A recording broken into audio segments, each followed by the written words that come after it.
Halo anak-anak, apa kabar?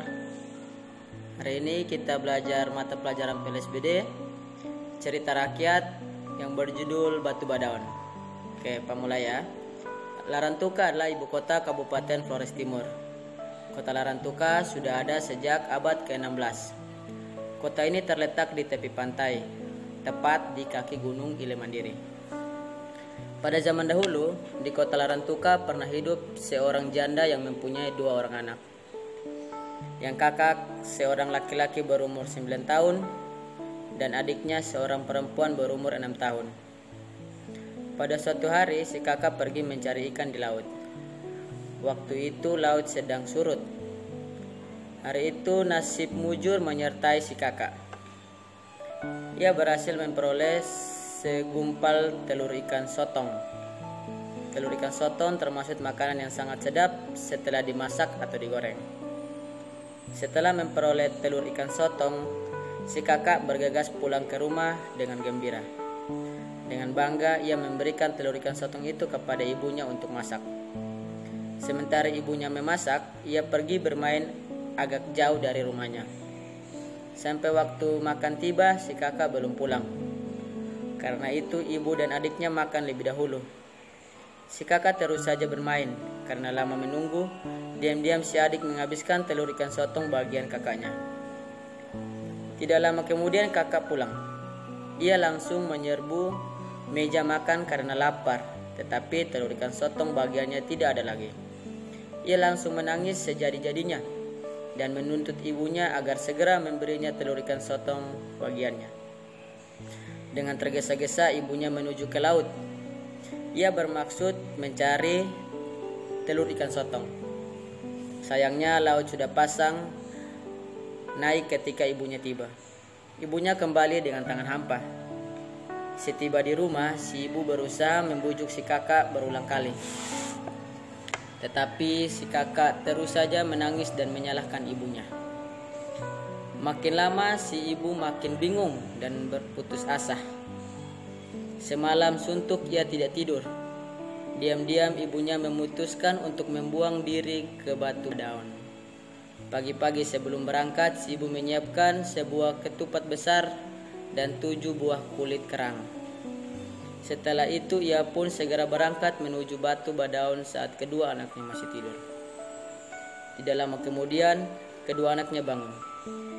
Mereka heran karena tidak melihat ibunya dan mereka berteriak-teriak mencari ibunya, tapi tidak ada yang menyahut.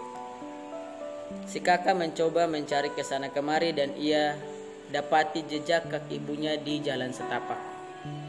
Jalan itu menuju ke Batu Badaun. Setelah itu ia mengajak adiknya menyusul jejak ibu mereka. Mereka terus berlari dan berlari. Tetapi mereka tidak dapat lagi mengejar ibu mereka. Lama-kelamaan si adik mulai lelah karena haus dan lapar.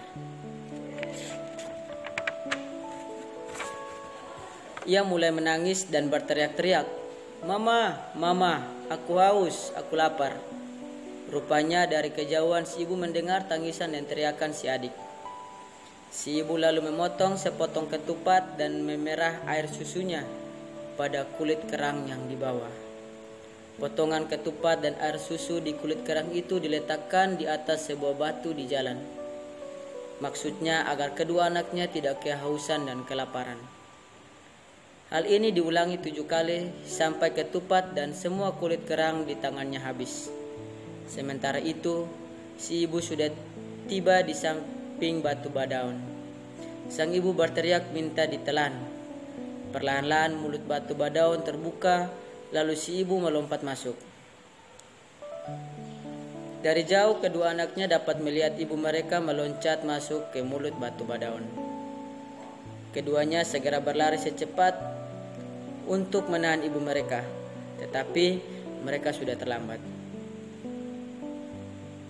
Mulut Batu Badaun sudah tertutup, yang tertinggal di luar hanyalah rambut ibu mereka.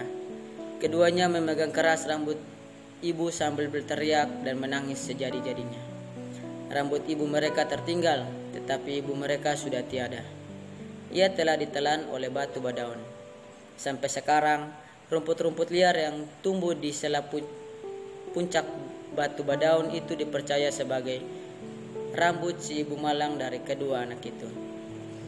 Nah anak-anak, cerita ini sudah tentu hanya sebuah dongeng, tetapi anak-anak cengeng seperti si kakak dan dalam cerita ini masih ada di mana-mana. Nah anak-anak cengeng seperti itu banyak menyusahkan ibu mereka atau menyusahkan orang tua mereka anak-anak. Namun pemeliharaan dan kasih ibu selalu ada sepanjang jalan. Ketupat dan air susu ibu tidak dapat dibalas sepanjang hayat di kandung badan. Nah anak-anak, setelah mendengarkan cerita tentang Batu Badaun, kita dapat mengambil makna bahwa kita harus menghargai kedua orang tua kita. Mendengar nasihat dan kata-kata mereka, serta menjadi anak yang berbakti bagi kedua orang tua. Oke, setelah mendengarkan cerita tersebut, anak-anak kerjakan soal pada halaman 23. Di mana yang pertama, bagaimana pendapatmu mengenai si ibu dalam cerita ini? Yang kedua, bagaimana pendapatmu mengenai si kakak dalam cerita ini? Yang ketiga, bagaimana pendapatmu mengenai si adik dalam cerita ini?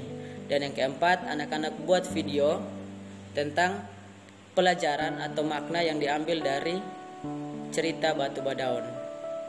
Selamat belajar dan semangat. Dadah.